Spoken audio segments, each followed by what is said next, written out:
Hello, filmmakers and film enthusiasts. My name is Ron Tomano, city producer of the Albuquerque 48-Hour Film Project, and we welcome you to our new show, 48 Stories. On our television podcast show, we'll be sharing stories from participants of the 48-Hour Film Project, along with people who have been making a difference in our filmmaking community. Today, we continue our best of screen interviews with the Tarintinos and their film, Playing for Keeps, a true crime story. But first, New Wave Films and their film, On the Rocks.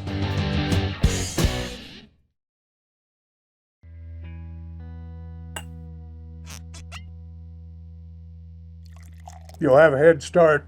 I'll get it done, Uncle.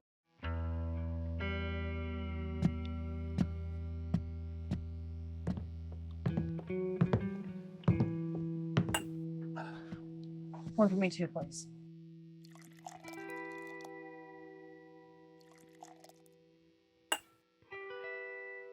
Patience is a virtue, you know?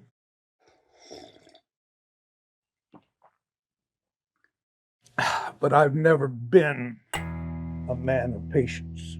I'm sorry I'm late. What, an earthquake? Stampede? I don't want to hear it. I know. I promise I won't be late this time. This is the job. Retrieve the package and bring it back to me immediately. Then, and only then, will I start to look at you again with kind eyes.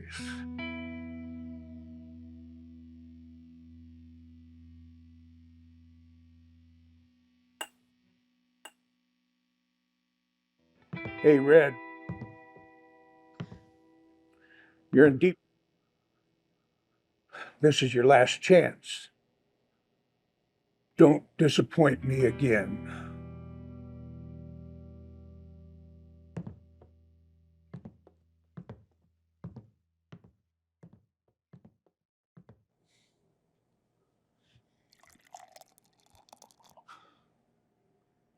She's on her way. Make sure you and that tall drink of water take good care of her. And don't show your face around here until you bring me back my package.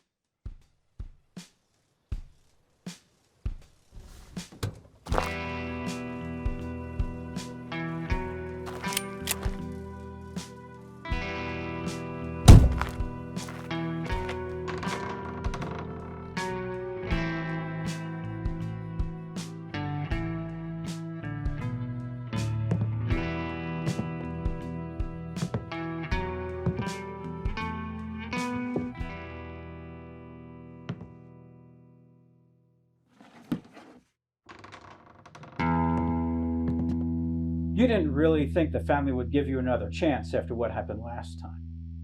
Well, they can't be that mad. After all, they sent the family to deal with me. Very funny, it looked. We'll be taking that from you now. Very tempting, but no.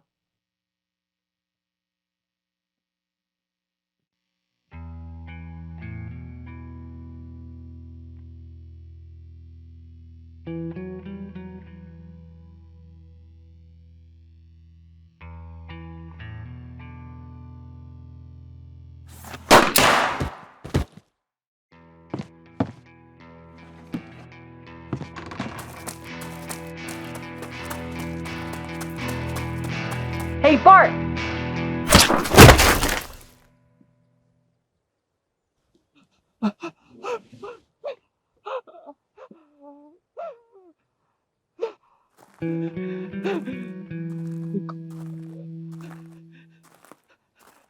How about we talk this over? We can make...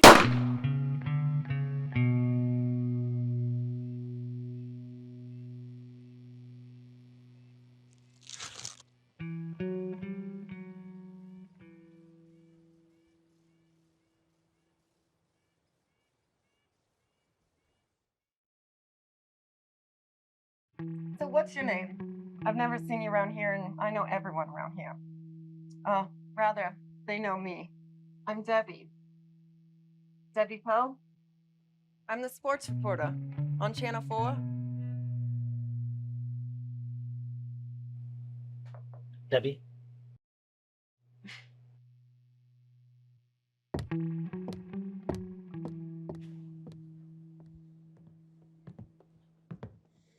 Who the There's something missing here. Oh, I know. Ice.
Hi, I'm here with New Wave Films and participating members. Benjamin A. Fuller.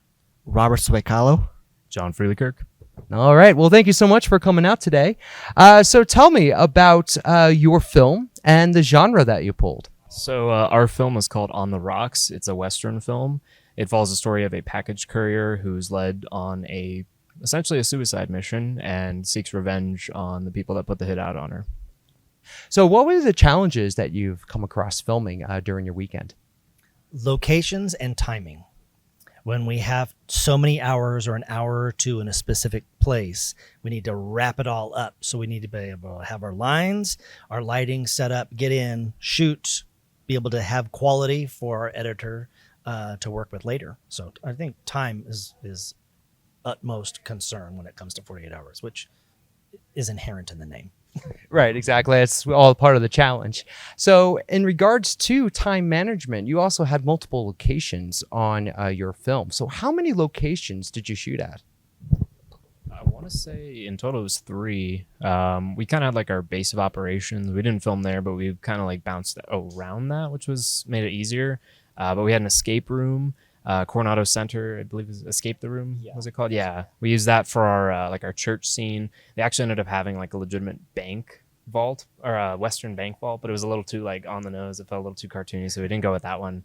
Then we had Seasons Restaurant in Old Town. They were really awesome. They let us come in and use their bar and like pretty much the entire restaurant. We just kind of gravitated toward the bar area because it's what we needed. And then we ended up just driving down Paseo, like to the west side, and we just kind of got out into the desert and figured that was like the perfect environment for our shootout and chase scene. So. And then let's talk about let's talk about your writing, actually, the whole writing process. So to actually get to this idea, how long did it take you, and how difficult was it to come up with something so concrete and in regards to telling your story in such a short amount of time? As soon as we get the idea, we go back to our base and we kind of brainstorm of what would work and what won't. And then people throw things out and no idea is too ridiculous. And then when things start coming together, then we realize, okay, what locations do we have? How can we fit this in?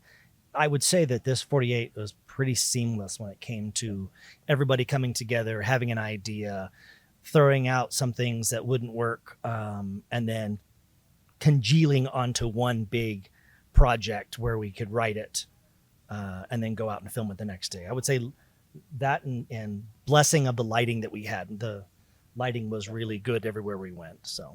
So in regards to lighting, did you guys have a lighting setup, or did you just use natural lighting? Yeah, so we have actually a really good lighting setup, which has been pretty beneficial the last 348s we've done. We have like these 360 roto lights. They can change colors and like they're really helpful because you can basically get anything you want.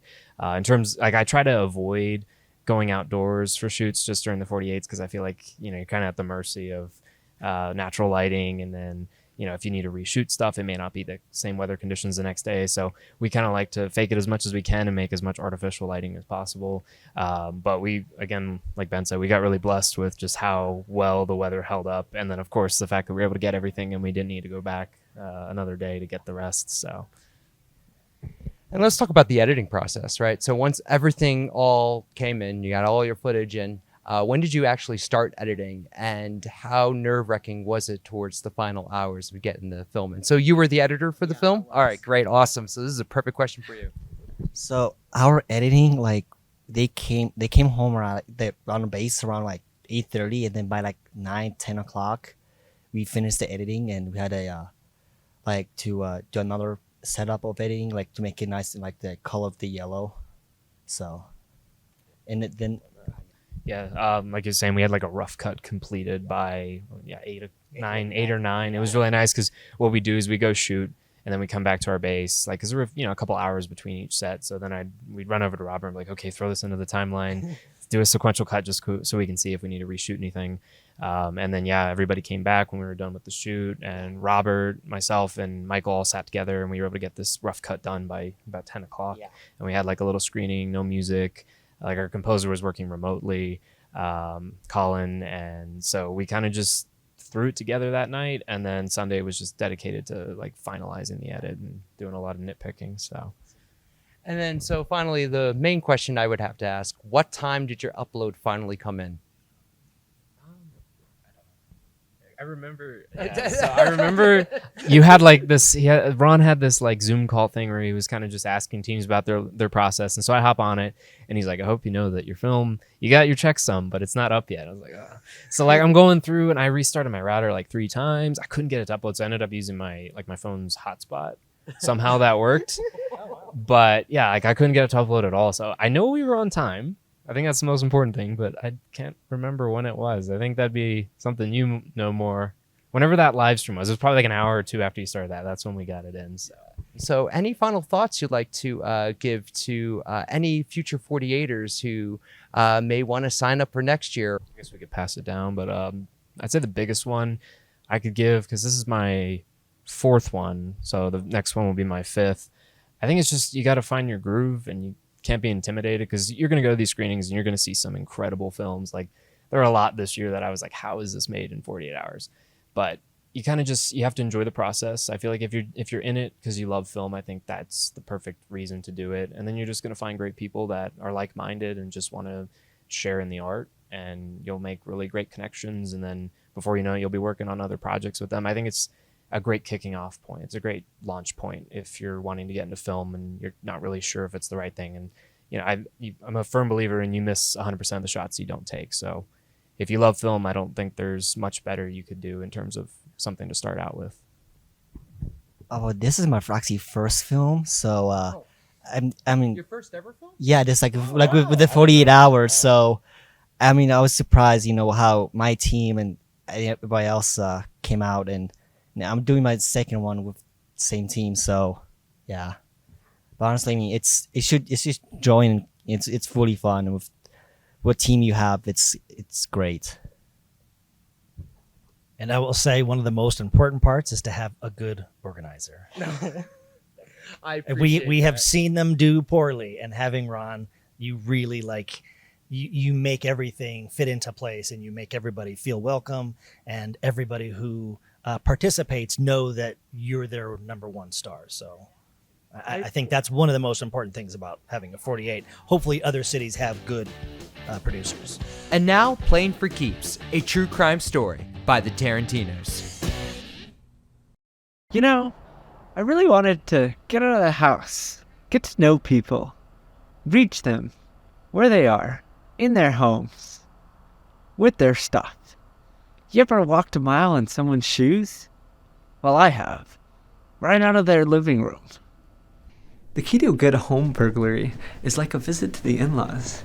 You gotta be polite, follow the rules, leave the place cleaner than you found it, know when to be quiet, and of course, not...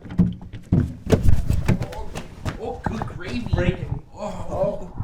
are you guys? Oh, What's with the camera? It's a film production. We didn't think anyone was my home. goodness, what? Are you the owners? No, we're on vacation. What are you guys doing here? I'm so Oh my sorry. goodness, is this gonna be on the Tiki Tack? Daryl! Charles, calm down. I got this, Charles. Calm down. Oh, you know, at first I was so terrified, but now I'm just excited to be on the YouTube. I just very surprised at how gosh darn friendly those criminals are. Oh, it's so true. Like, they're just so polite. He They're just like, apologized right away. Oh, I was man. like, you know Yeah. what? It's, you take what you want. It's an Airbnb. Airbnb. Burgle all day, I burgle all night. Burgle with my friends right by my side. Whether it's an office or a house, gotta be as quiet as a mouse. Found this group on the list of Craig. We find a way to meet up about once a month. If you get caught and you're all alone, don't you dare rat out on your own.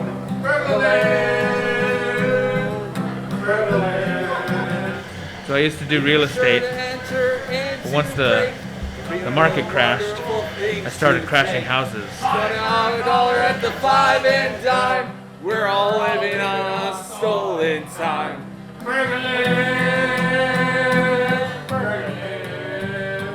Oh, is that the hot item this week? Wait, isn't that sports reporter lady? I'm a little worried about these earrings.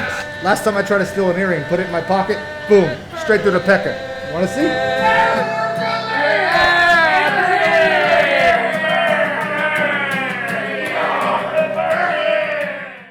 Yeah, this is gonna be a tricky visit.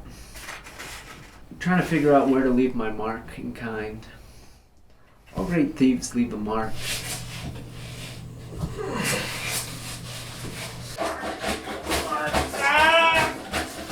Too big a mark! Too big a mark! This one, these earrings right here, yeah, this is big leagues.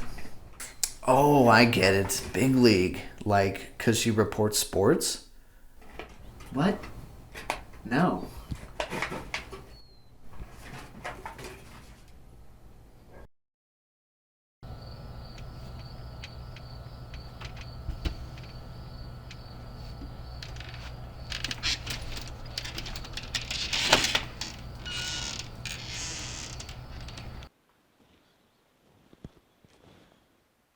Too easy. There's something missing here.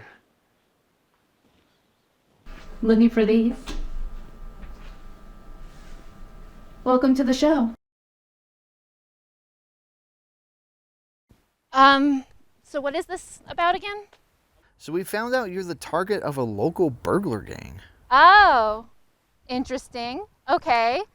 So, I've been a sports reporter for a while now.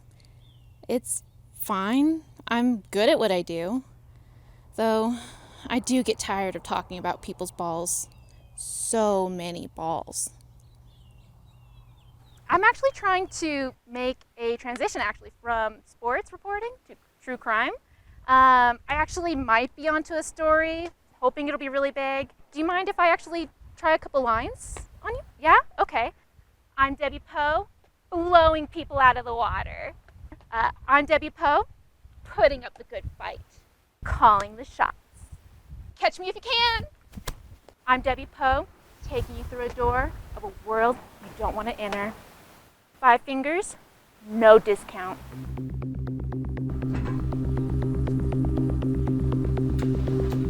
I'm Debbie Poe, here to report a true crime story from my very own home. It started a couple months ago when I found a Craigslist ad from a local burglar gang. And the rest was easy. I'm Debbie Poe, sending the bad guys away for 15 for unsportsmanlike conduct. Oh, I get it. 15-yard penalty, like football, right? No.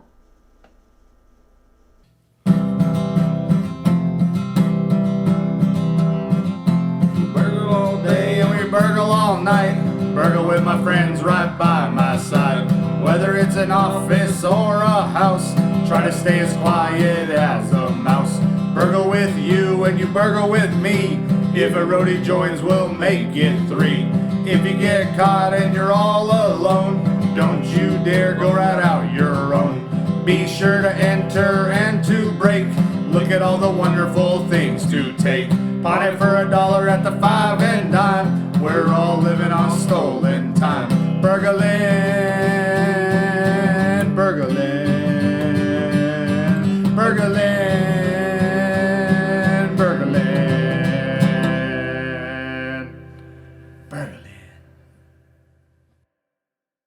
Too big a mark! Too big a mark! So I am here with the one, the only, the Tarintinos, and the members are Andy, Andrew, and Sam. Andy, Andrew, and Sam. So you guys produced a mockumentary this year. It was called Playing for Keeps, a true crime story. So let's talk about the writing process first. So what? So tell me about your process there. Yeah, you can all play. So really, this is our writer, Andy. And he usually comes up with the idea, and then we argue for a good hour and a half on how to make it better. Yeah. Screaming, yeah. And then Sam, he's kind of our soundboard. He calms us all down and says, "Okay, let's look at it." Yeah. But this one, I think me and him came up with a really solid idea. I think just in the car ride from the launch back to our filming location and kind of our home base, and so I think it made everything really easy. We'd had to kind of fine polish some of the things. I think we originally were going to try to do the school film side because we had school film documentary, and we see a lot of years teams do like a duel where they use both things. And he had a really good idea for kind of the thieving, but it was a teacher stealing items. And yeah, originally it was going to be a teacher who was stealing like school supplies, and yeah, but we scrapped that pretty quickly. I think once we were like, how does a sports reporter actually fit into this? Yeah. But I will say, as far as like the writing goes, dialogue wise, I feel like there was very few dialogue actually written. It was a lot of ad libs. Sam did a lot of ad libbing that just pretty much trumped whatever I wrote for the script. So like, we just used that. We did still film the script, but we ended up just cutting all that and using what he had ad-libbed and improv'd. So came out pretty good though. I'm pretty proud of it. Yeah, and I would just say it's fun to make it a team experience. And our team, I like to hear when we have good ideas that come from everyone. And then we finally distill down the best ideas, and the best ideas all come together. And that's a really fun experience. Let's talk about the shoot of your film. So what time did you guys start shooting? How long did it last? It actually seemed like you didn't have that many locations on your shoot. Yeah, shooting, we started about like 11 o'clock on Saturday, which is really late for us, actually. It was pretty late. Yeah. But one of the things we did this year that I think really helped us was we had like a shot list prepared, which we'd never done in the past. So we had all like what shots, like medium close up, all that lined out. And it really made the whole like setup process really smooth for us. And I think this was the first time ever we actually had like downtime on Sunday. And it worked out because we got feedback that pretty much just trashed it, and we re-edited it to actually get like a solid cut that really enhanced the ending, I think, in a lot of ways. So overall, definitely a pretty smooth shoot overall, even though we were actually shorthanded too. That was a big thing too with this one. yeah, I think that's the biggest thing is in years past, we'd always pressure ourselves to start shooting immediately. And then sometimes we shoot clearly until like 4 a.m. on Saturday because we come up with these ideas on set. This time we decided we're not doing that. We're going to stick to what we planned. And like you said, the shot list, I think, made it super simple, made it easy for us to say, hey, these are what we need to do. This is what we need to film. And then everyone got a good night's sleep on Friday so that we were ready for the long day on Saturday. Yeah, and I think one of the most fun things for me is we always say like, okay, well, yeah, this will take an hour and we'll be done with this and we'll have all the shots and we'll be editing by midnight. And then 2 a.m. rolls around, 3 a.m. rolls around, and we're like, I'm so tired, but we still needed to get these last few shots. But kind of keeping time bounds and like they said, getting everything done so that we could be editing on Sunday was really helpful. And you were saying that you unfortunately were shorthanded this year. But I remember also when I had a discussion with you earlier, Andrew, that the foundation of your team is so strong, and then you have everybody has each other's backs, that it just makes the process that much more smoother, despite having less team members. Yeah, do you want to touch more about that? So we have what I call our core five, which would be the three of us, Julian, kind of our camera for cinematographer / editor, and then we have Jessica, she appears on almost all of our films, is always on screen. So we're like the core five, and then we have several individuals who've come in from different years, and we expected to have them all on board. So we had kind of a bigger grand scheme. We wanted to have more burglars and like a lot more. When it came down to it, most of us, like, he was acting as a burglar with the mask on. I was acting, we had other individuals who were in the film as different characters playing dual role to be able to meet that. But I think it's because the five of us are so strong, and since year one, that makes it really simple. We know the five core, so to bring other people in, we want to, but we also don't want to bring someone who's going to kind of mess with that dynamic, because we do work well together, and even when we have conflict, we're able to manage through that as a team. Yeah, and I would say just the core group and understanding amongst each other, and just like putting down our egos, oh, I really wanted to act in that role. No, it doesn't matter. Like, I'm going to, cover the boom for this scene because there's no one else around to hold this thing. And so just the all hands on deck and the cooperation is really fun, I feel like, and it gives us a cool experience for the 48 hours. Yeah, I don't really have anything else to add to that.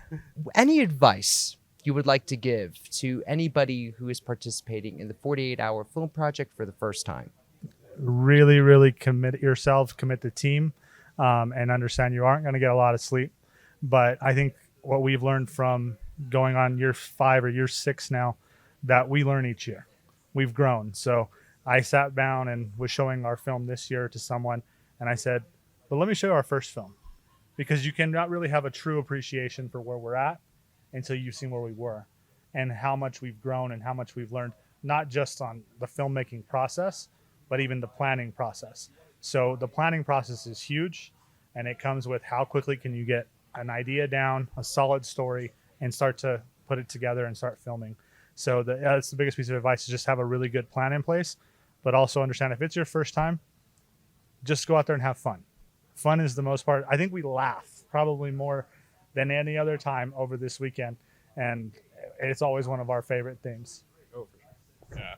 Yeah. My biggest piece of advice: don't get married to just one idea. Like, make sure you're open to evolving the idea, and taking in other people's input, because sometimes you get close to something and you don't really see the bigger picture of what it could be. So make sure you're open to input from others, and also be willing to be flexible, because things are going to change. The location you may have planned for a shot isn't going to work, and you got to change a whole section of your story. So just be open to that kind of thing, and that will help a lot. For me, I would just dig into what Andrew said, the fun and the community that's built just among our team, among the filmmaking community independently. It's just so awesome to see all the same teams and have Ron supporting us, and just these fun things. Just that's what really, for me, makes it. And so, push yourself to the limits and stuff. But at the end of the day, like, enjoy the community and the relationships and the fun that's had.